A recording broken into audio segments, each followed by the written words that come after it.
Միացյալ Նահանգներում Թուրքիայի ամենաազդեցիկ լոբբիստներից մեկը Մեհմեդ Օզը վտանգավոր ու թունավոր քարոզչություն է իրականացնում ընդդեմ հայ համայնքի։ Թուրքիայի եւ Ամերիկայի քաղաքացի մասնագիտության բժիշկ Օզը, որը նաեւ Medicare եւ Medicaid Services պետական առողջապահական հիմնարկների ղեկավարն է, Սան Ֆերնանդո հովտում աղմկահարույց տեսագրություն է նկարահանել, հայերին մեղադրելով Լոս Անջելեսի առողջապահության ոլորտում խարդախության սխեմաներ կիրառելու համար։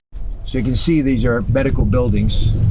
Դուք տեսնում եք այս բժշկական հաստատությունները, որոնց վրա կիրիլիցայով գրառումներ են, ռուսերեն ու հայերեն։ Լոս Անջելեսի 4 թաղամասերում կա 42 խնամքի կենտրոն։ Չգիտեմ, թե քանի մարդ է բուժում ստանում, բայց շատերը մահանում են այստեղ։ Դոկտոր Օզը, որը Թրամփի ադմինիստրացիայի անդամ է, խոսում է ռուսական կիրիլիցայի մասին, բայց անգամ ռուսերեն տառերը չի տարբերում հայոց այբուբենից։ Թուրքիայի լոբբիստն այնուհետև հայտնվում է Լոս Անջելեսի մեկ այլ հայաշատ թաղամասում։ I'm in Van Nuys in Los Angeles and Այժմ ես Լոս Անջելեսի Van Nuys թաղամասում եմ։ Այստեղ իմ գլխավերևում խնամքի մեծ կենտրոն է, տարածքում կա 42 կենտրոն։ Նրանք 16 միլիոն դոլար են գողացել։ Ղեկավարը 2 տարով ազատազրկվել է։ Եթե ուշադիր հետևեք, կտեսնեք, որ նրանք ոչ մի ծառայություն չեն մատուցում։ Ընդհանուր առմամբ այս խնամքի կենտրոններում 3.5 միլիարդ դոլարի խարդախություն է տեղի ունեցել։ Այն ղեկավարում է հայ-ռուսական մաֆիան։ Տեսնում եք, իմ հետևում գրությունը նրանց լեզվով է։ Սա կազմակերպված հանցագործություն է։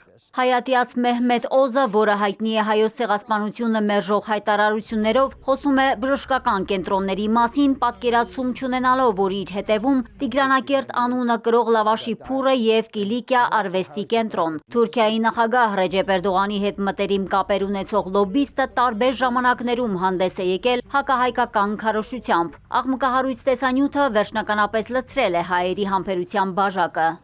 It's neighborhood, we know each other, everybody knows each other. Այստեղ մենք բոլորս իրար ճանաչում ենք։ Մենք երբեք նման բան չենք լսել։ Երբ իմացա, շատ զարմացա։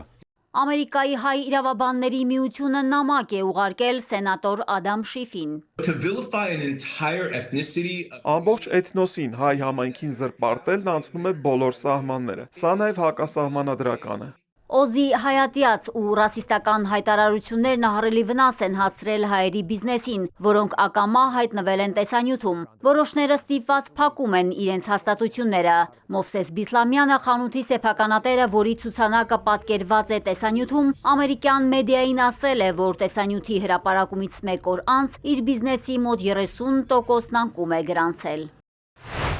Կալիֆորնիայի նահանգապետ Գևին Նյուսոմը քաղաքացիական իրավունքների խախտման վերաբերյալ հայց է ներկայացրել, պահանջելով հետաքննություն սկսել դոկտոր Օզի կողմից Կալիֆորնիայի հայերի դեմ ուղղված անհիմն եւ ռասիստական մեղադրանքների վերաբերյալ։ Ամերիկայի առողջապահության դեպարտամենտին ուղղված դիմումի մեջ նշվում է, որ Միացյալ Նահանգներում ոչ ոք ռասայական պատկանելության, մաշկի գույնի կամ ազգային ծագման հիմքով չպետք է ենթարկվի խտրականության։ A business is down now 30%. Բիզնես եկամուտը նվազել է 30%, խեղճ մարդիկ։ Փոքր ձեռնարկատերը, որին մեղադրում են կենտրոնների հափշտակության հետ կապ ունենալու համար։ Մենք տարիներ շարունակ ղեկավարել ենք այդ խնամքի կենտրոնները, նախքան Օզի հայտնվելը։ Սա արվում է հայերին թիրախավորելու համար, պնդում են համայնքի ներկայացուցիչները։ Այս ամենի պատճառը հայատյացությունն է, հայերի հանդեպ վախը։ Հայերին ներկայացնում են որպես բացասական ու վատ կերպարներ։ Արձագանքելով մեղադրանքներին, Օզը հայտարարել է, որ իր գրասենյակը շարունակելու է Կալիֆորնիայում առողջապահական խարդախությունների հետաքննությունը։